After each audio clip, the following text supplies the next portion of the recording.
Christmas Eve in 1914. Stars were burning, burning bright, and all along the Western Front, guns were lying still and quiet. Men lay dozing in the trenches, in the cold and in the dark. And far away behind the lines, a village dog began to bark.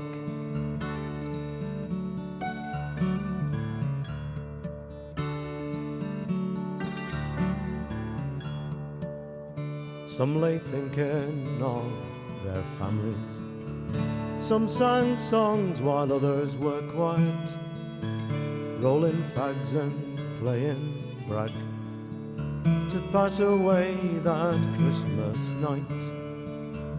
As they watched the German trenches, something moved in no man's land, and through the dark there came a soldier, carrying a white flag in his hand.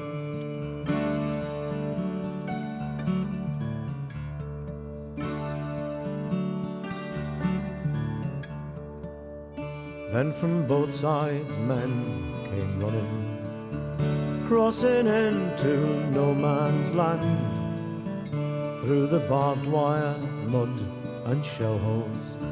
Shyly stood there shaking hands. Fritz brought out cigars and brandy, Tommy brought corned beef and fags.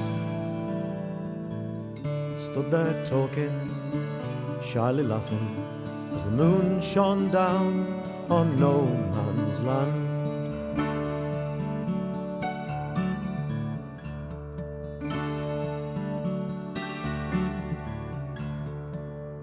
Christmas Day we all played football in the mud of no man's land. Tommy brought some Christmas pudding, Fritz brought out a German band. When they beat us at the football, we shared out all the grub and drink, and Fritz showed me a faded photo of a brown-haired girl back in Berlin.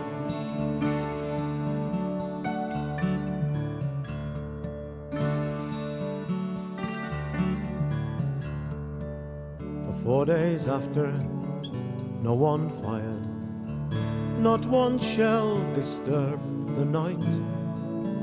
For old Fritz and Tommy Atkins, they'd both lost the will to fight. So they withdrew us from the trenches, sent us far behind the lines, sent fresh lads to take our places, told the guns prepare to fire.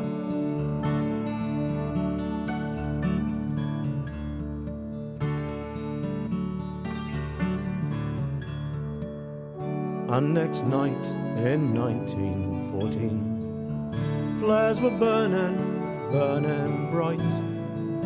The order came, prepare, offensive.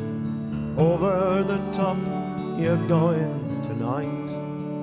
And men stood waiting in the trenches, looked out across our football park, and all along the Western Front, the Christmas guns began to bark.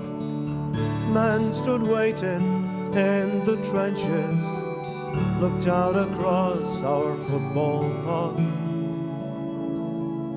and all along the Western Front, the Christmas guns began to bark.